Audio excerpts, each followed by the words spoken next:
welcome back to the United Viewer YouTube channel to what would normally be a normal episode of What the Devil, a normal live podcast we do at 12:30. Me, Dylan, United District every time, but after some last minute pullouts from guests, you literally have just me today. So what we're going to be talking about is the summer transfer window on all the recent stuff that's going on, because at the moment, United seem like they are properly getting to grips with an early transfer window, which for me is something that I feel like we haven't experienced as United fans in the last maybe 10 seasons, where it comes into maybe, June, July, early August, and it's still monitoring, assessing, and we're not selling players, we're not buying players, and nothing ever happens. But the transfer window doesn't open for another 2 days. We've got Cunha over the line.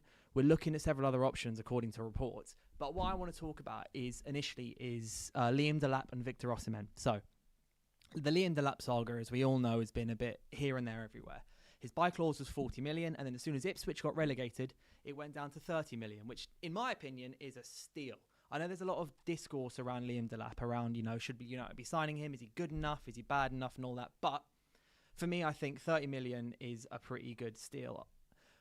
But apparently he's chosen Chelsea. So allegedly, reports the other day came out saying that he wouldn't make a decision until next week. However, reports last night from Alex Crook and Ben Jacobs both came out saying it's looking like he's going to pick Chelsea, which means United miss out.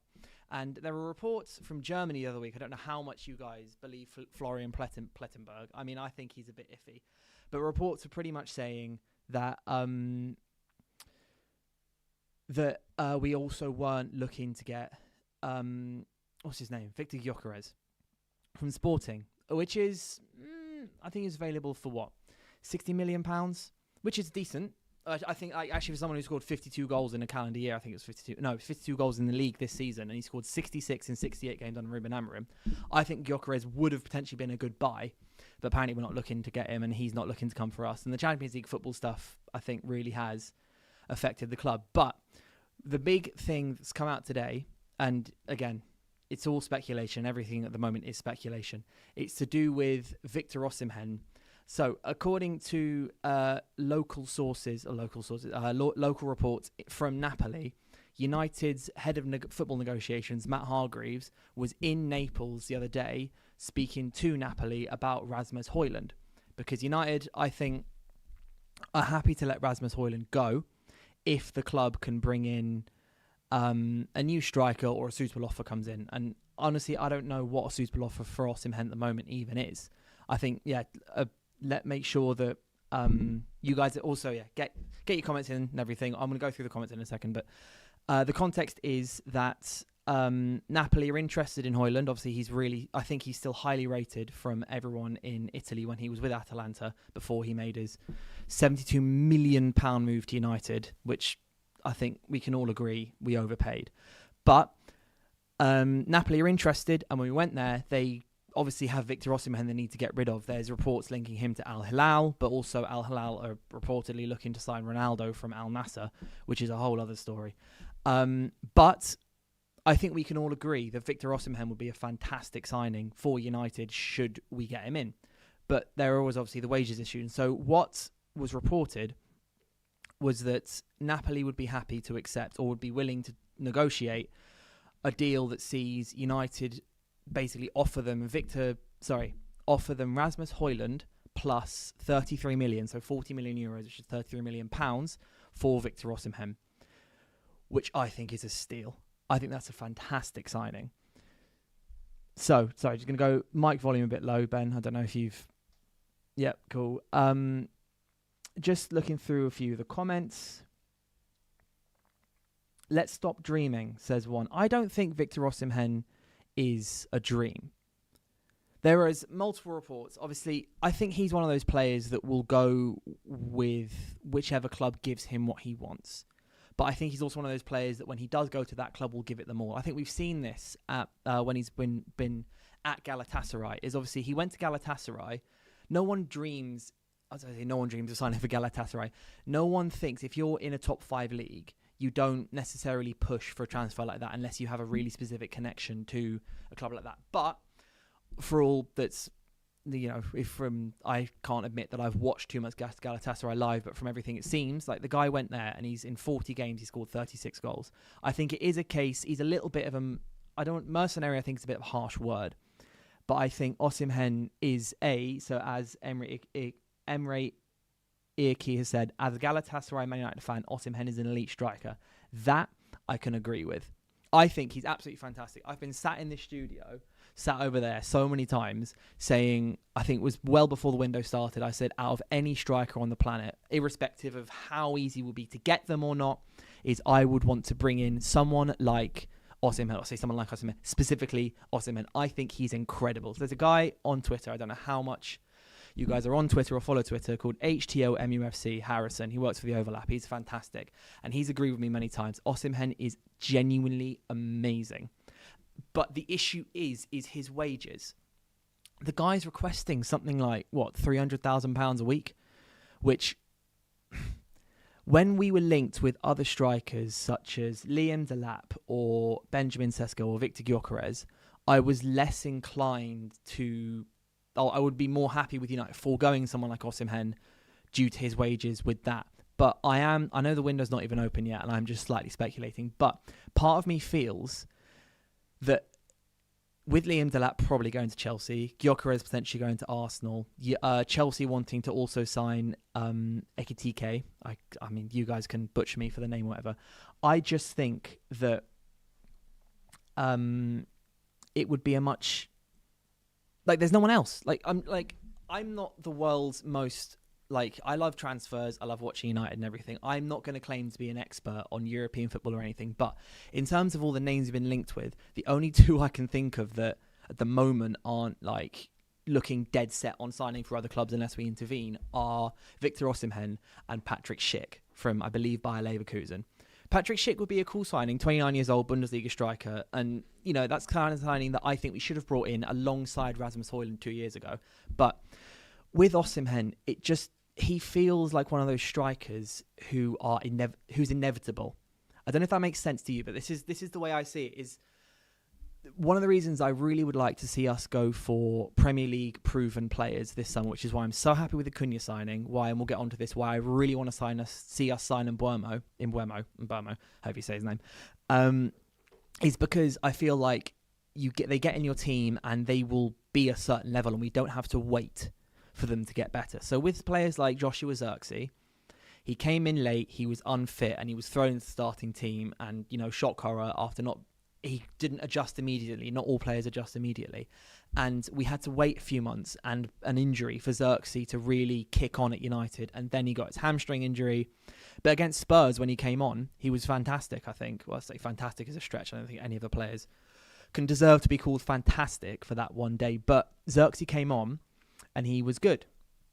And that is all well and fine for players who are coming in and they don't need to be starting players straight away. But with Amorim, he needs to sign a series of players who can start on day one. I think it's 16th of August. I think the Premier League starts next season. On the 16th of August, he needs about, I would say ideally, 5 or 6 players who can come into the team, sit there, or stand there and run there and play there and immediately be good. Because we got the whole pre-season. We're looking to bring players in as soon as we possibly can in pre-season.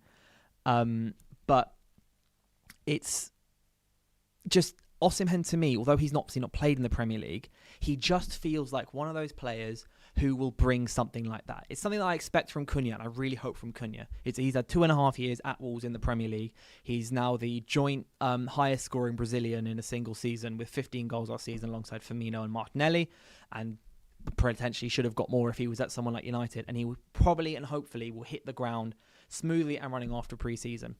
I just think Victor Osimhen, what he's shown going from Lille, playing well at Lille, heading to Napoli and immediately being fantastic at Napoli, helping them win a league title and get to, I think there was Champions League semi-finalists a few seasons ago, or potentially, was it final? I can't remember. And then heading to Galatasaray, admittedly after falling out with a board, which is a red flag, and going to Galatasaray and just smashing it, 36 goals.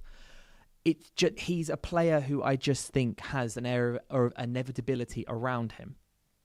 But the decision, I guess, is the wages.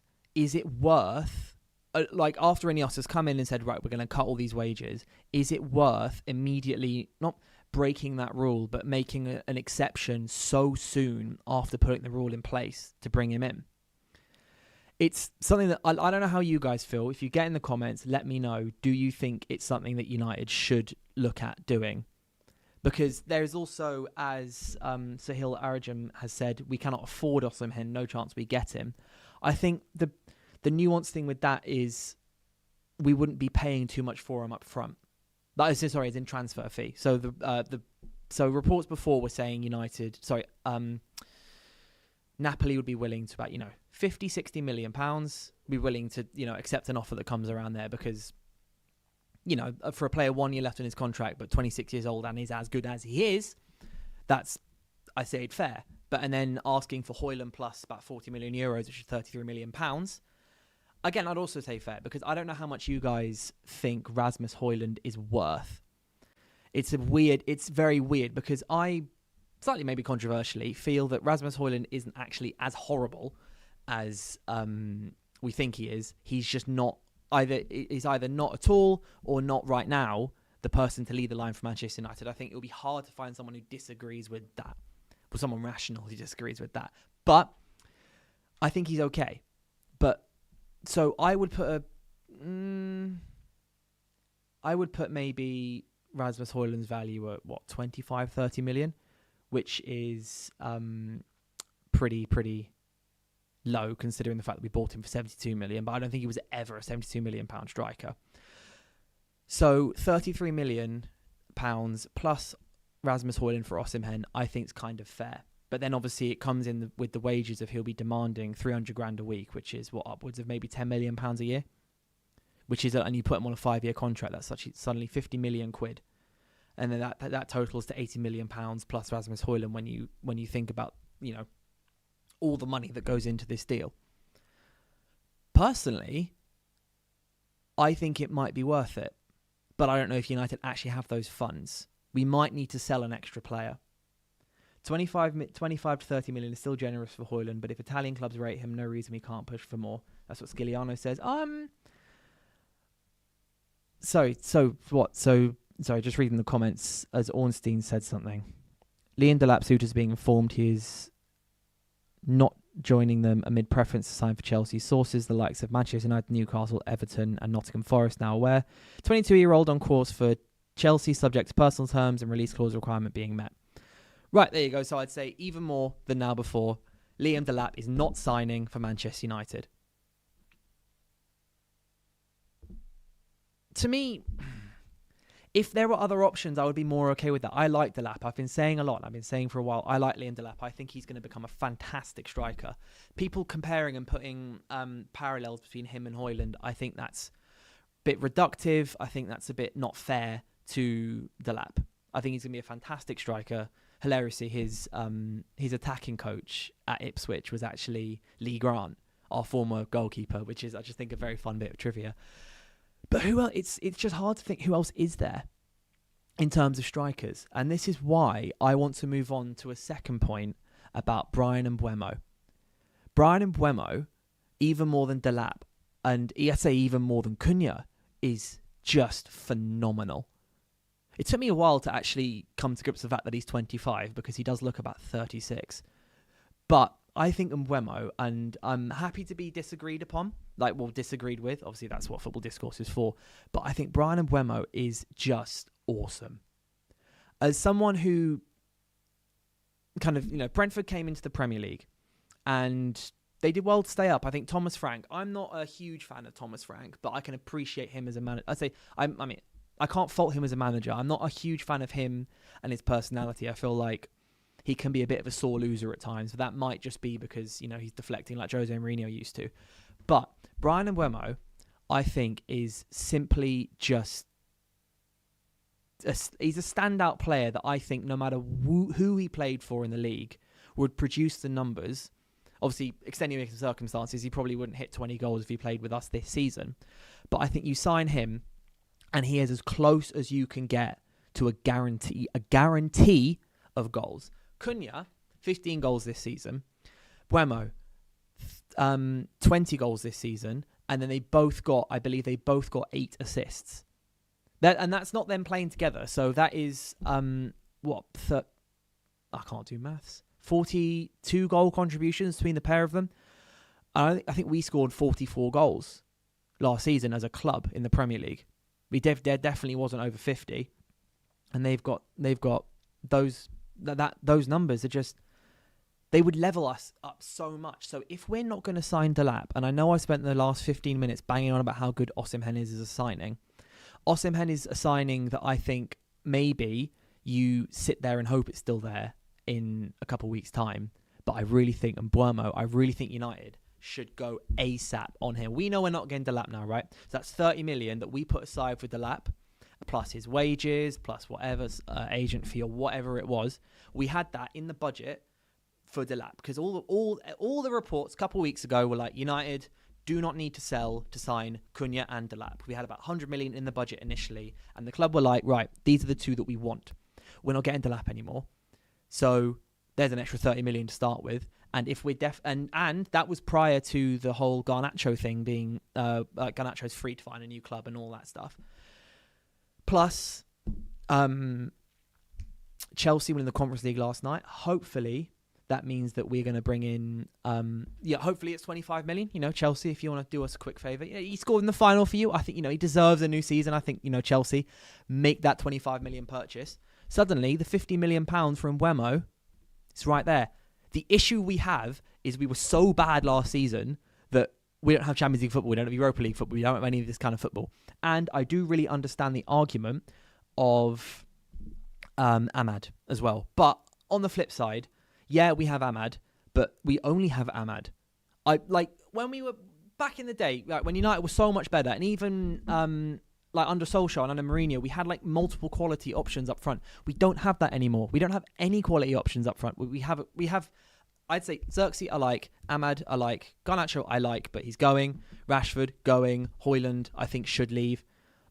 We need to be signing multiple players in good positions. Even though we only have 38 league games next season plus the 2 cups, we don't have any European football. That does mean that there's less of a need for to sign 6, 7, 8 players. We could maybe be all right with 4 or 5 plus bringing a couple in from the academy.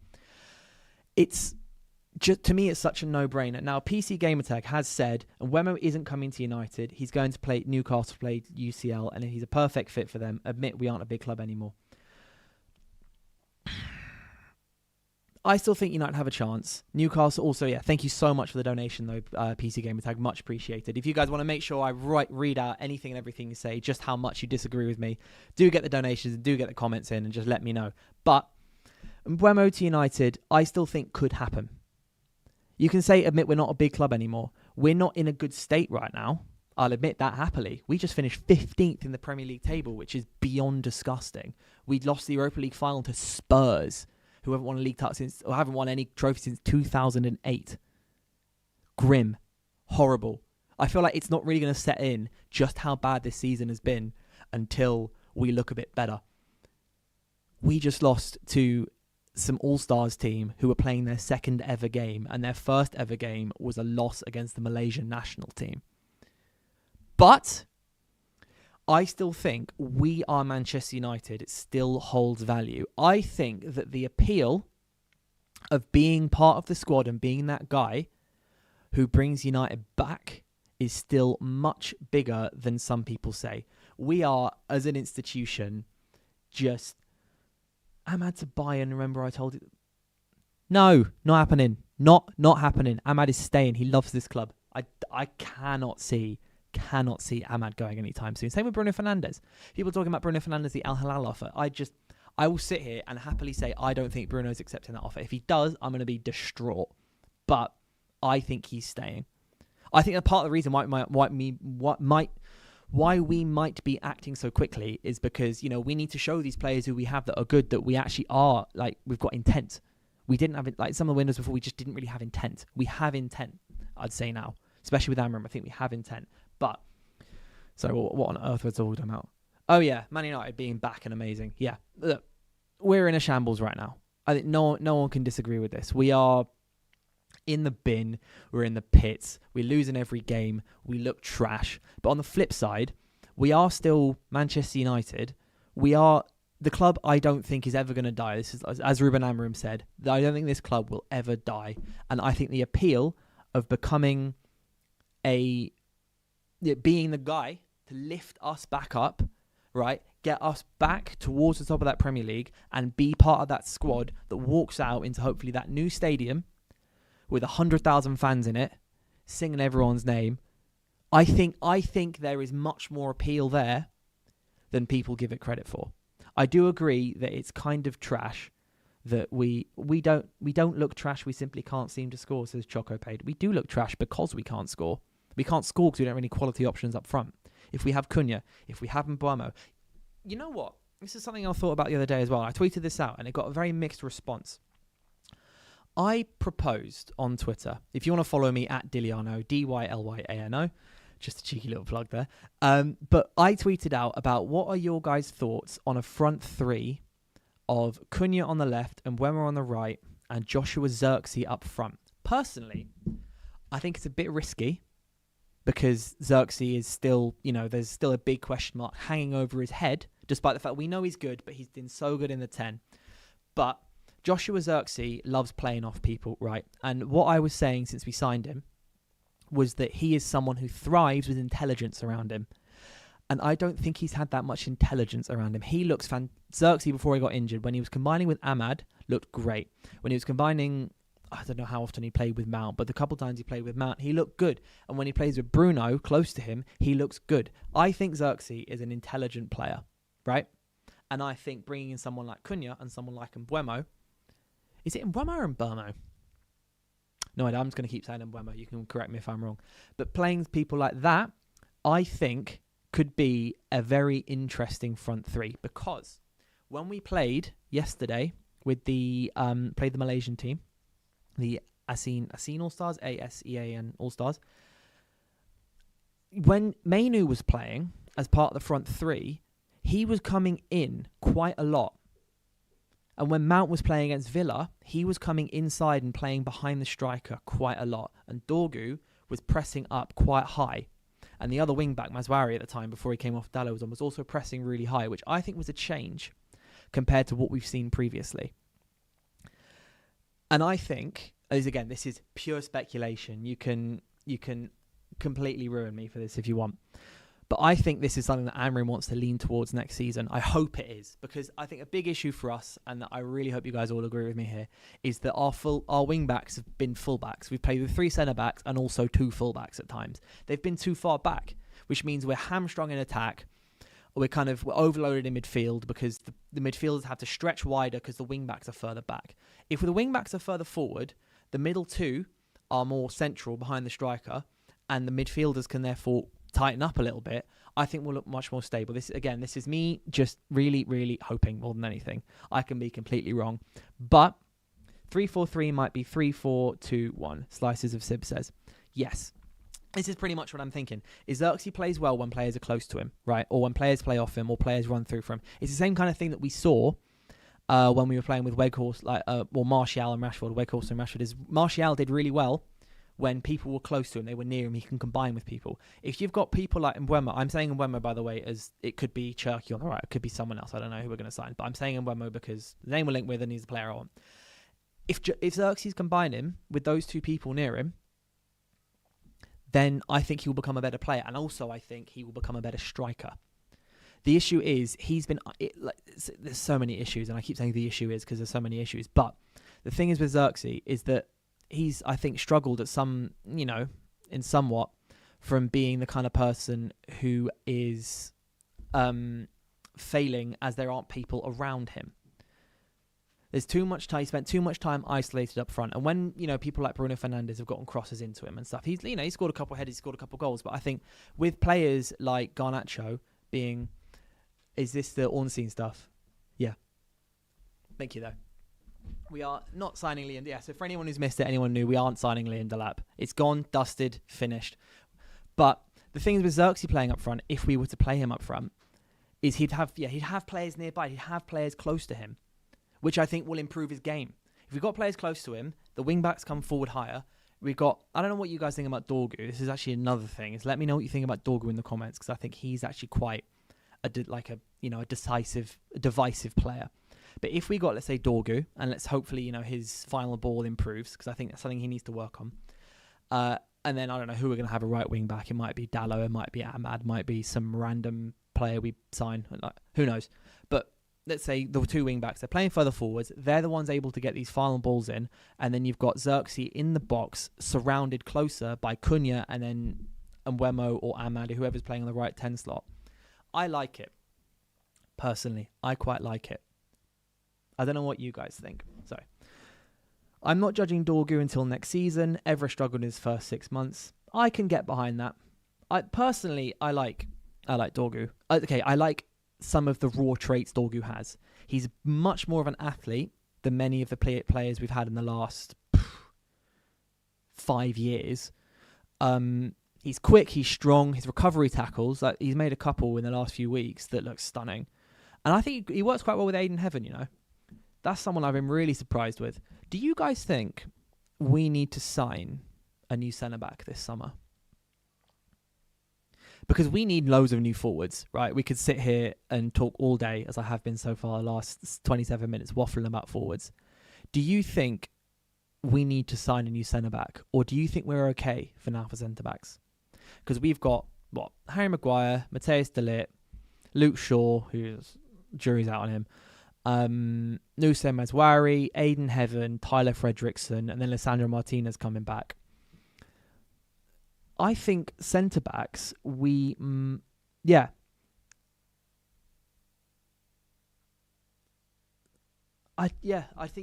new midfielders. I think centre-backs, we might be all right. Our centre-backs, I think we've struggled with conceding goals. Because the full-backs, the wing-backs have been too far back, which leaves a midfield stretch, which just allows, teams to just run through our midfield. But at the same time, I think the lack of consistency at centre-back has been an issue. We've had so many players playing through the middle and then through the left. Oh yeah, Lenny Yoro, of course. I forgot about Lenny Yoro completely as well. That guy's stunning. But I think with centre-backs, we might be okay. Because as long as players stop getting injured, stop getting these muscle injuries, which is obviously a big if at United, it's big wooden table, I'm going to touch wood, that they don't get injured. If we continue with these players, I think centre-back's fine. Right wing-back, I'd like to maybe see a new signing. Because if I think Mazwari should play right centre-back from now on, or left centre-back. I think Mazwari should be out of the conversation for wing-back, if possible. He can play there, which is good. It's nice to see someone who can play there. But yeah, centre-back, I'm okay. I'm okay with our centre-back options, especially because of Aiden Heaven. Damn, that guy is good. 1 million was, I think, 1.5 million from Arsenal. 1.5 million. Everton were demanding 70 million for Jared Branthwaite. And Heaven's fantastic. I like Everton fans don't like me because I keep goading them about this and I should probably stop. But but Aiden Heaven, I'm not saying he's better than Jared Branthwaite, but he could be. And he's 68.5 million pounds cheaper, which is more than we signed Cunha for. I'm just saying, Aiden Heaven, I really like it. But we're not signing Liam Delap, as we've covered. And I think we should sign Mbeumo instead and find another striker at some time soon. Victor Osimhen, I would love, right? And if the rumours of 33 million plus Højlund being an acceptable offer for Napoli, I'd 100% at least verbally say to Napoli, we're okay, would be down for that. Because they get their striker who they want. We get a striker who I think we need. And then it's just about bringing in, getting the wages right. It's going to be the big issue. And it's up to Osimhen, right? It is up to him at the end of the day. If we can convince him that being the big dog in our front line to score us 25 Prem goals or whatever it is next season is worth foregoing the £10 million salary and maybe that reduces to 7.58 million for a year, right? Then sweet, sick, bring him in because god damn, that guy's a good striker. It's something I'm also torn with is I want United to keep to this new wage structure. Only Bruno Fernandes should be nearing 300 grand a week, right? no one else in this team deserves to be. Maybe that's the kind of thing that I'd hope. That's a contract that I hope we'd offer Yoro when he's 26, right? And he's already the best centre back in the world. Or that's the kind of contract we'd offer Ahmad when he's 27, 28, and he's because he's just on a 5-year deal and he needs a new contract. I don't think we should. We should have waited for Kirkez or Ait-Nouri, says Neil Crode. Kirkez, I don't see why he would join us. I think he's got too many good options. He's linked with Liverpool, I believe, right? And I think Man City. Those are the clubs that I think we can't compete with at all, right? There's unless you're someone like maybe Cunha, who's just like dead set on United to start with. If it was an even race between like us and Liverpool, for example, for players at the moment, we're not winning that race. We have to have an advantage. Like, so for example, like with Cunha, he apparently just loves United. And so Kirkez, I think, is one of those players. Ait-Nouri would be a fantastic signing, I think. But with Diego Leon coming in, we've got Harry Amas in the academy, we've got Dorgu. I'm not sure how much I'd want. I know it's like Ait-Nouri might be better than now, but I think that's one of the scenarios where our money can be better spent elsewhere. I don't even know how much Ait-Nouri would go for with Wolves. Get me Osimhen. Offer Napoli Rasmussen 10 million, says Mateus Cunha. I don't believe you necessarily are Mateus Cunha, but if you are, does that mean you're not happy playing with Rasmus Højlund next summer? No, it's so the 33 million and Højlund is the thing circling at the moment. We should be all over Vanderson. Forget about a left wing back and 30 million. What position does Vanderson play? Actually, don't know. Ooh, Harsh Bade says Mbeumo and Vlahovic. I haven't thought of Vlahovic. He's leaving Juventus, isn't he? I haven't thought about him. I admittedly also don't know too much about Vlahovic, so if you guys want to give me a bit more about him, it's the thing is, everyone obviously has predispositions on players, right? Where you link with a name and you kind of immediately, like, your first thought is going to be yes or no. And I think with United, we as a fan base need to become a little bit more happy with what we're given, which is a horrendous thing to say as United, right? We should be only getting the best. But there's a certain fine line between we're still Man United, right? And we can still bring in literally everybody. Mateus Cunha says Vlahovic is a scrub. I don't know anything about Vlahovic. United should take him on a trial if he's available for free. Yeah, Dressing Grovesner says, guys, Patrick Schick. I like Patrick Schick. I wouldn't mind it at all. But I wouldn't want him to be our only signing up front. If we were to get Mbeumo and then Patrick Schick, and our front three was Cunha, Mbeumo, Patrick Schick, with Xerxes, Ahmad, Mason Mount, Chido Obi as options as well, with obviously Ahmad. Because if we're playing Mbeumo, right, Ahmad can still play wing back. I like him in 10, but he's annoyingly good at wing back. He scores so many goals from wing back because he just ghosts in. That's a whole other story. But yeah, I just think as a club, we need to be. The way to get back to high expectations is at the moment, I think, is lowering them slightly and just getting in good players. Like, I'm not saying great players. I'm not saying world-class players. I'm not saying fantastic players. I'm not saying Ballon d'Or winners. I am just saying good players. Players we can rely on. How many players in this squad do you think you can actually rely on to play well? I can think of 4. Bruno Fernandes, Ahmad, I'm going to say Lenny Yoro, and Nusayr Mazraoui. There are a couple who I can mostly rely on. I would put, at the moment, I'd say maybe Casemiro, Harry Maguire, and who else is in our squad? Let's have a quick gander. Mateus Delap, mostly I'd rely on, to be fair. Diogo Dalot, maybe.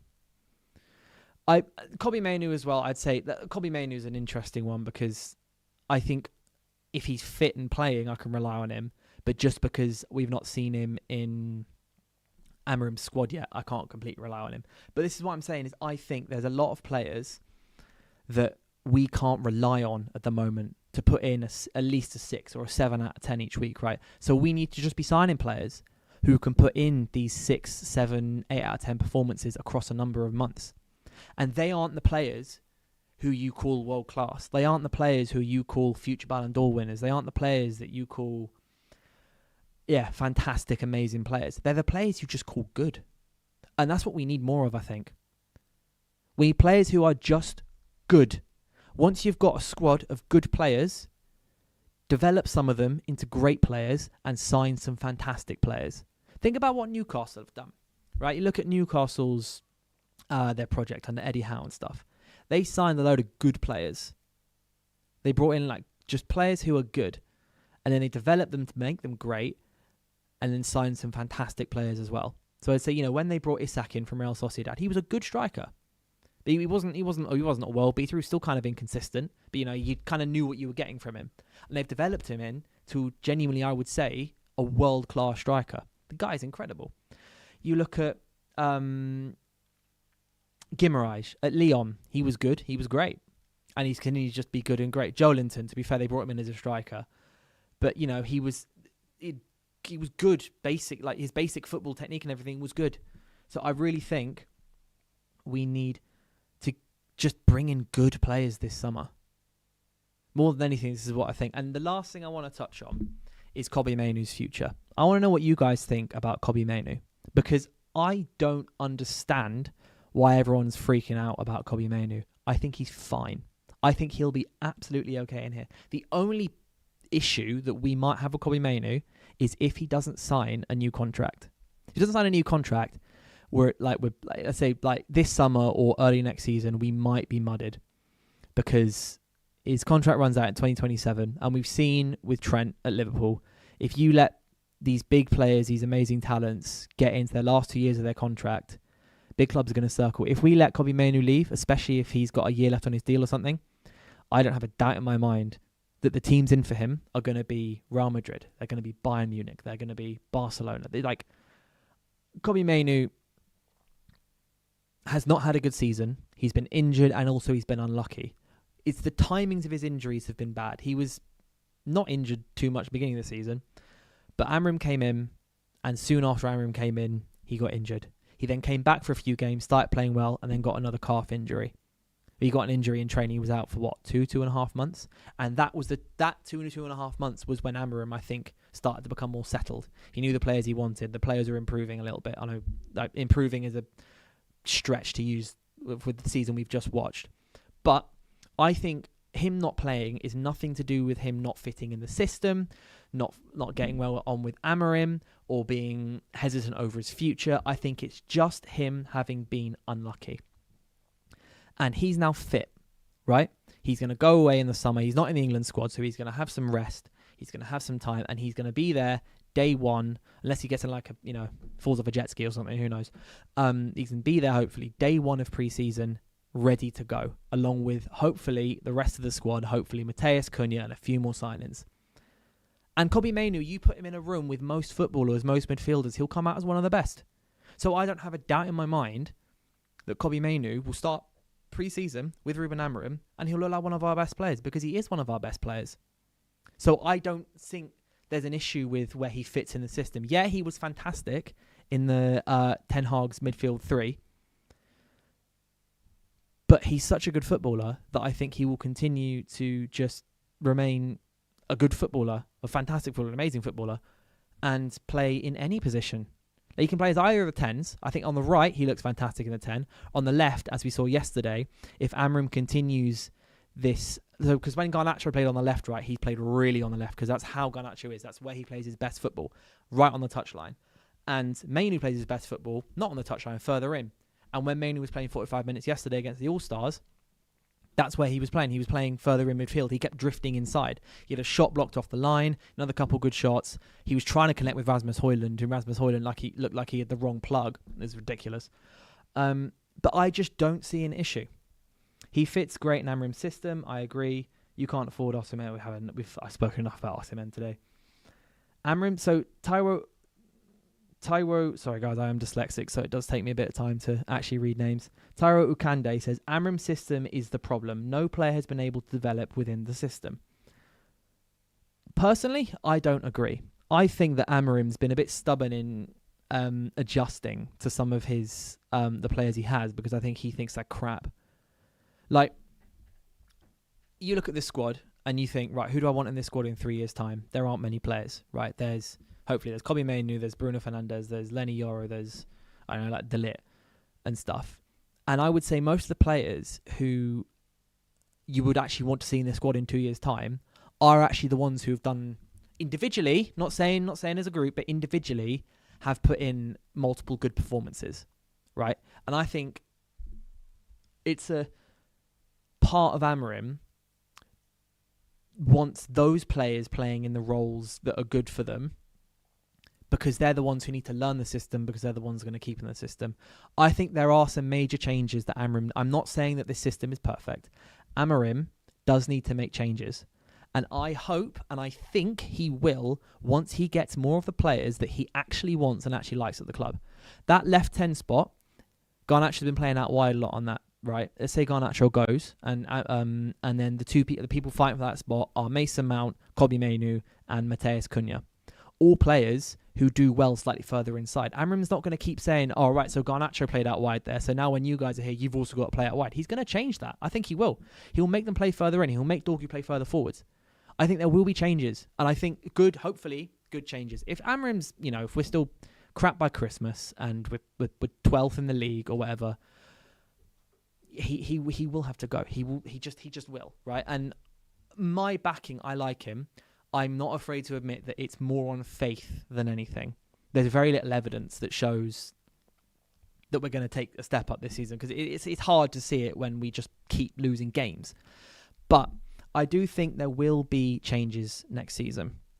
I hope there's going to be changes next season. I don't know what's going to happen with the Hong Kong game tomorrow, but I think from pre-season onwards, if we get the new striker and if we get players like Mbeumo and we get a new midfielder in, the centre-back stays. We've said we think the centre-back's all right.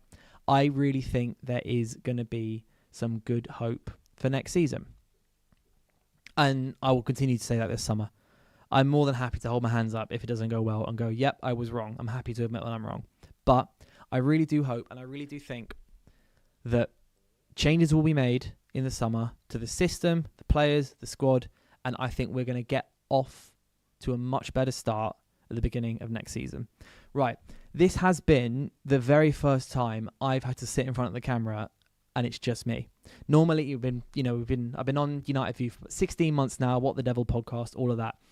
And I've loved it. But this is the first time I've had to do it. Actually sat on the camera just speaking to you guys. And I really, really hope you did enjoy. I know that the club is in a pretty poor state right now. And I really hope that we're going to get better. And it's borderline delusion. It is borderline delusion, but I'd prefer to smile. I'm not the kind of person who sits there and just gets angry, right? I don't like to do that. I don't like to sit there and just go, oh, we're finished. Club's finished. Dissolve. I mean, I do that privately, obviously, when I'm sat in my room and we're losing 4-0 to whoever we're losing to. I'll do that in my living room. But in front of the camera, speaking to people, I like to, stay somewhat composed, but also happy. Like, I like to think that there is a way we can get forwards, and I like to look at that. 4-0 to Everton. No, I'm not ever going to think about losing 4-0 to Everton, because those traumatic memories I block from my mind. Someone just said, get Vardy. He's bottom of the table level striker. Oh, that's very good. Yeah, Solomon V says, United supporters, we need to develop a tough skin about the coming suffering. This will be an ugly for a season before it gets better. No, you see, this is what I'm saying. I think we've been through the ugliest bit. It's like when you go on, when you go on a new medication or you get ill, the first bit's always the worst, and then it's uphill from there. Hopefully, we're going to get up there from now. But I'm going to sign off now. Again, my name's Dylan. I run United District. I don't know how many of you guys follow us on Twitter. Me with my crew, my team, United District. We are going to be so on it this transfer window, right? We're going to be covering every single little bit of reliable detail we can find across the website, socials. We're here every Thursday, hopefully at 12:30, streaming. Either me solo or with my guys, with Joe Blackman, with Marcel, with all the boys. And also Alice Talks Footy, hopefully will be coming on more regularly as well. But I've really, really enjoyed this. I really hope we have a good summer. And hopefully I get to see some of you guys with us at 12:30 next Thursday. Cheers.